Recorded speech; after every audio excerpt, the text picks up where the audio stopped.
But to move on to something that I really wanted to talk about, that I was just seething, and I want to get your reaction to, RJ, was this deranged, just unacceptable. I thought I was watching Fox News clips. Like I wouldn't have been surprised if I saw this coming from Sean Hannity. Like, this is some just ridiculous NIMBYism. Yeah, and shout out to Primo Radical for sharing this clip on Twitter. I think someone else unearthed it, Diane Bullock. So shout out to her. But yeah, this clip was recently, unearthed, but it is from a recent episode of TYT. It's not like this is from 10 years ago or something. But yeah, let's take a look at this and react. Do think that there are progressives, I don't know if it's progressive policy, but progressives in places like California who have made terrible decisions. And so one of those terrible decisions is essentially doing away with anti-camping laws, right? Allowing people to camp out wherever they want, whenever they want. And if, like, we have a homeless problem in California, we have it all throughout the country, but it's particularly bad in California. And so the argument is, well, if there isn't public housing available for people, they should be allowed to camp out. Okay, but there's also a problem right now where there is public housing available and individuals will say, no, I don't want to take it. I don't want to follow the rules in the public housing. And so as a result, I would rather camp out. Progressive lawmakers are like, we should allow them to camp out. And you know what happens? Crime happens. Open air drug markets happen, and it's the truth. These are the facts of the matter. In fact, it was addressed in this Daily Beast article, and honestly, it was cathartic to read it because everyone denies that this is happening. I do think that there are progressive. To have my fucking opinions validated on neoliberal media. That makes me feel so good. Homeless people are only homeless because they want to be homeless. RJ and Gavin, didn't you know? Yeah, someone pointed out in the comments, it sounds like she's a Caitlyn Jenner supporter. Yeah, I just can't fucking believe this shit, man. And RJ, I'll let you get your reaction in. Yeah, so to me, I just feel bad for the audience that they have to pay for this cringe ass shit on their members only show, which is, to me, it's just terrible to do this to your own base, just to get it out of the way. But like this idea that homeless people would turn down an opportunity for housing simply because they just want to live on the street, I mean, that's false. And also too, like, what she's saying in this clip is like the most right-wing, crazy bullshit. And like, how could she even call herself a progressive by being this terrible and talking this way about those who are homeless, right? And it's the average wait for Section 80 just for the group, 3 years.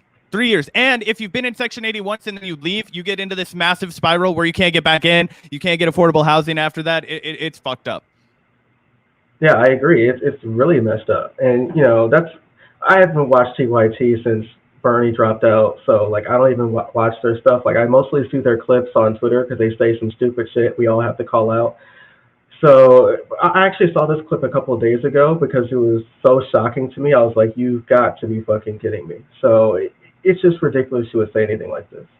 Yeah, it's totally ridiculous. And again, just to debunk that point that was made, it's not like people just don't want the housing that is being afforded to them by public housing services. Like, I'm sure a small infinitesimal fraction of the people, you know, they're like, I'd rather camp than take the housing. But when it comes to the vast majority of people that are actually suffering from homelessness, of course they want a fucking shelter. Of course they want a fucking home. The problem is that it's needlessly bureaucratic. It's fucking technocratic as fuck. You can't just apply easily. It's these long forms. Wait times are massive. All of these obstructions that are in your way when you're already dealing with literal homelessness and poverty, and you know, especially when you're trying to take care of your family and stuff. It's not right to just assume that all these people, you know, oh, they just want to be out there selling drugs in the streets. Oh, there's a bunch of fucking crime-ridden homeless people out there that they just want to be out there dirtying up the landscape and shit. It's fucking disgusting. That's the other thing that I want to talk about this. Is she is complaining about these open air drug markets and all these kinds of things. And yeah, why are you not reacting to these people as if they're victims of trauma? Like, if people are using drugs, if people are, you know, especially the kind of like drugs we consider like dirty drugs, like the ones that Anna was talking about. Of course, she's not talking about champagne bottles and fucking,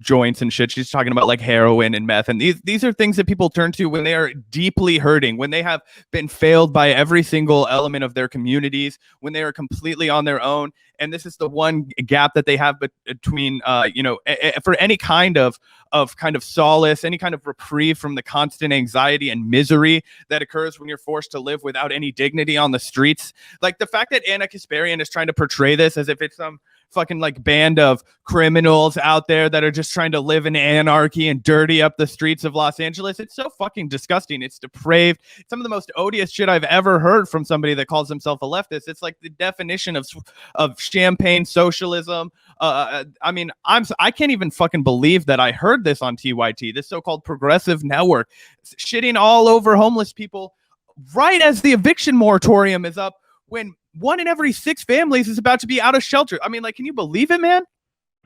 Yeah, it's really ridiculous. And we say all the time on the left that America is one of the richest nations in the country. We can't give its citizens adequate health care, adequate housing, yada yada.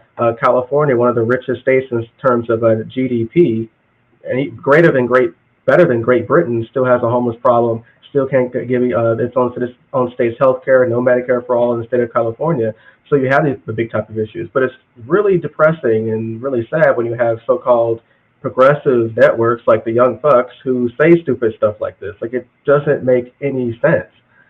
So it's just ridiculous. Yeah. And also, I just wanted to make the point too that when the reason so many people go to Los Angeles in specific, but California, is because unfortunately in this country, if you're not there and you want to participate in certain industries, it's almost impossible. Most of this country is totally fucking hollowed out. Most of this country, your job opportunities are like Walmart, the Amazon warehouse, fucking Dollar General, Casey's, etc. But if you actually want to do something exciting, if you want to be like a comedian or a musician or an actress, that's why so many people are fucking fleeing and bottlenecking into this one area. Because again, the middle of this entire country has been hollowed out by outsourcing and all these corporations, that it forces everyone to concentrate in these small cities. These are not small cities, but these big cities in these small concentrated areas. So that's another issue that's not being addressed here. It's like most people that go to California and live in their car or whatever. It's not that they just want to fucking camp. It's that they're trying desperately to realize their dream of becoming of whatever, and that's what they have to do. And that's what society's told you have to do. How many people have succeeded that way? A lot of people have. So a lot of people think that that's what they need to do. They need to go live in their car in LA until they, make it as an actor or whatever. Again, that's what society has told them to do. And they don't want to have to fucking work at the Amazon facility. So either we need to better distribute the fucking jobs across this country and allow for more opportunity in middle America, or this is only going to continue happening. And then we're going to have to continue to be subjected to rich people like Anna Kasparian bitching about having to look at homeless people when she walks outside and see open drug air markets or whatever the fuck. Yeah, one thing that bothers me in America is that they're making certain type of architecture to prevent the homeless. Like, you'll see benches like covered with prides. You'll see under overpasses, different type of bubbles of metal that will make it uncomfortable for someone homeless to sleep. But that's fucking disgusting. Like, you're spending all this money and tax resources to prevent the homeless when you actually house the homeless. Like, that's what's irritating. And I saw on Twitter a couple of weeks ago, there was this video of some construction equipment, and it was a lot of police there. So the police were actually protecting the construction workers while they ripped their tents and throw them in the trash off of the street. Like, that's disgusting. So not only do you have to use tax dollars to pay for the police to protect them, but you also have to pay tax money to pay for the contractors to rip away homeless people's homes. Like, that is what's ridiculous as well. So it's all that type of energy and attention to that instead of actually fixing the issue. And didn't California come out with like a law essentially like banning it's illegal to sleep outside in Los Angeles County? Can you fucking believe that? Yeah, that's actually what I was kind of fuzzing the details, but thanks for clarifying that, Zach. Like, when I saw that, like, that was ridiculous for me. So it's absolutely ridiculous.